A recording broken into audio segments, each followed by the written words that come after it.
So what do you do when you failed a friend? When you've blown it? Well, our story about Rocky is one of those times where he has to face his darkest failure. So he says to his friends, I'm going to go fishing.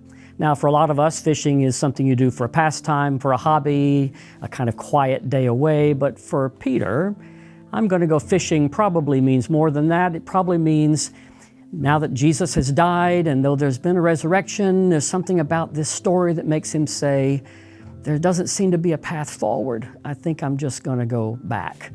So he goes back to what he knows, which is sometimes what we do when we have failed. We just sort of curl back into our beginnings. We go to something safe. I'm going to go fishing. And so they do. And so as they get into the boat, and some other guys join him in the boat. This story, by the way, is found in the very last chapter of the Gospel of John. And oddly enough, by the way, it's right after John 20 finishes with what looks like the finishing of the Gospel. Jesus appears back after the resurrection. He breathes on them and gives them the Spirit, and he tells them to go out and do their commissioning work. And the whole story ends. And then, like an appendix to a good book, or maybe better, like an encore to a great presentation or musical, now there's this story added to the end. But it seems like it has all the pathos as if Peter has never even seen the Lord yet. And so he says, let's go fishing. He gets into that boat. He knows fishing. He knows this lake like the back of his hand. He's fished it all of his life. But somehow maybe the gentle lapping of the boat takes his mind back, and he remembers that memory of when he cursed and said, I don't know him whatsoever. Cursed like the sailor he used to be. And then he laps back a little further. He remembers walking on the water with Jesus. He remembers when he calmed the storm. He remembers the times when, at the Mount of Transfiguration, when Jesus had to nudge him awake to see all of that. He remembers perhaps lapping all the way back to that story that we told earlier in the first episode of this series, where when he first met Jesus, he was in a boat again. And they not caught anything all night long. And then Jesus said, put the net on the other side of the boat. And they pulled in more fish than they'd ever seen before. And then he knew it was the Lord. And Jesus said, follow me, I'll make you fishers of men. That's when it all started. Is he thinking about all of that as he thinks about how it all ended? It reminds me of 1984's George Michael song, Careless Whisper. Guilty feet have got no rhythm. Guilty feet have got no rhythm. And that's how he felt. I'm never gonna dance again. My guilty feet have got no rhythm. Though it's easy to pretend, I know you're not a fool, he probably wants to say, because I should have known better than to cheat a friend and waste the chance that I'd been given. And so these guilty feet are never gonna dance again. That's Peter. And then, as if a smooth stone skipping across the top of that water, he hears a voice. Children, have you caught any fish? And the beloved disciple recognizes it's the Lord. And then, what do you do when you failed a friend? Sometimes if you're given a chance, you go to them. So he dives into the sea, the salt water of his tears mixing with the salt water of the ocean perhaps, but he swims 100 yards ashore. He meets Jesus on that shore, and while the other guys are still bringing ashore all those fish and all that are in its abundant catch again, that memory restored, you wonder what those quiet moments were when it was just Peter and Jesus on that beach. It's amazing what Jesus said. It's even more amazing what Jesus didn't say. Because what Peter expected and what Peter deserved was for Jesus to say, well, some flop of a disciple you turned out to be. Just when you said that I'll never betray you, the others might, I never will. That's Peter, just so braggadocious, so bold.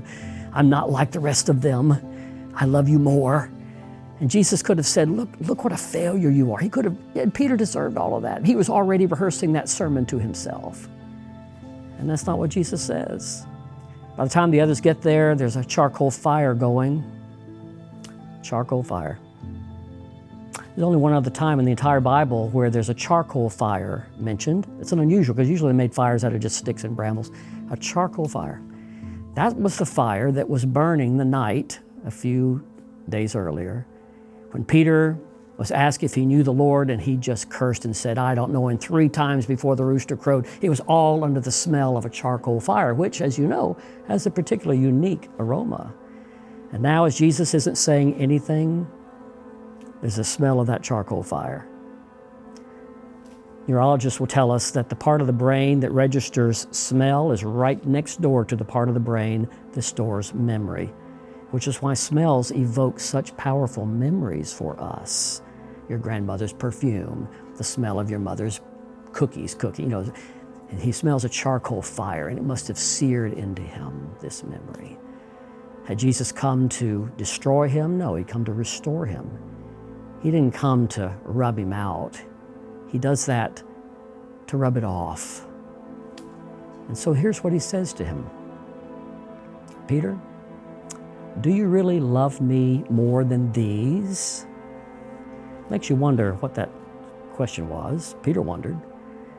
Do you love me more than these fish, more than this life you thought you were going to go back to? Perhaps. I wonder if he meant with the other disciples now coming ashore, if Jesus was pointing to them and saying, so you said you loved me more than anybody else, that you couldn't fall like they might.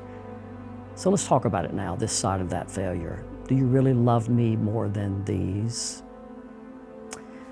Peter doesn't know what to say. Lord, you know I love you. And then he asks him a second time, even a third time, do you love me? And after each one of those questions, he says, feed my sheep, tend my lambs. Feed my sheep. What's he doing? This is the great gift that Jesus gives our Rocky, Peter, and quite frankly, because he represents us in the Gospels, it's the gift he's given us here on the far side of our own miserable failures. Not only the times we've failed him, the times we've failed ourselves, our best selves, and others. And here's what forgiveness is. Forgiveness is not only the fragrance that the rose sheds on the heel that crushes it. It's giving the gift that is not deserved. There's no question. Peter doesn't deserve this. He couldn't have earned it. It's giving something more than they deserve. But forgiveness is not even totally complete until it gives its trust, until you're entrusted with a job again. The teenager who wrecks the family car, you can say, I forgive you, but if they're never ever given the keys in their hands, then is it really forgiveness? The kid who misses the shot at the last minute to the buzzer, if they spend the entire rest of their career on the bench, did they ever feel really forgiven? Forgiveness is forgiveness when you say, look, here's the ball again. Here are the keys. So for this flop of a disciple, and they were all flops, to this flop of a disciple, Jesus says, I still trust you. I have a job for you. Feed my sheep, my very precious flock. I'm going to trust you to take care of them. And not only even though you failed, maybe because you failed, you'll be a better shepherd. You'll be a little more forgiving with them because having received it, you can't help but pass it along. Feed my sheep, tend my lambs, feed my sheep. And then he gave him one final word. He said to him, so follow me. Now that was one more memory that lapped against the side of his boat. Because you remember again that very first time that Jesus ever met Peter, and when they had the miraculous catch of fish on that day as well. The command and the call and the invitation that Jesus winsomely offered Peter was just follow me, just follow. And now when Peter thought that guilty feet would have no rhythm and he would never dance again, Jesus extends a hand and invites him back onto the dance floor and gives him the very same word that he gave him the very first word he ever heard from Jesus. Follow me. You still have a place. And if I have a place for you, I've got a place for every one of the sheep that you're going to be tending. And so the story of Peter, rather than ending in the dust of a charcoal fire of his denial, is reborn in the charcoal fire of his second calling. This story is a story that is not anywhere close to being finished. As you'll see in the episodes coming ahead, there is a whole brand new Rocky, and the sequel is incredible.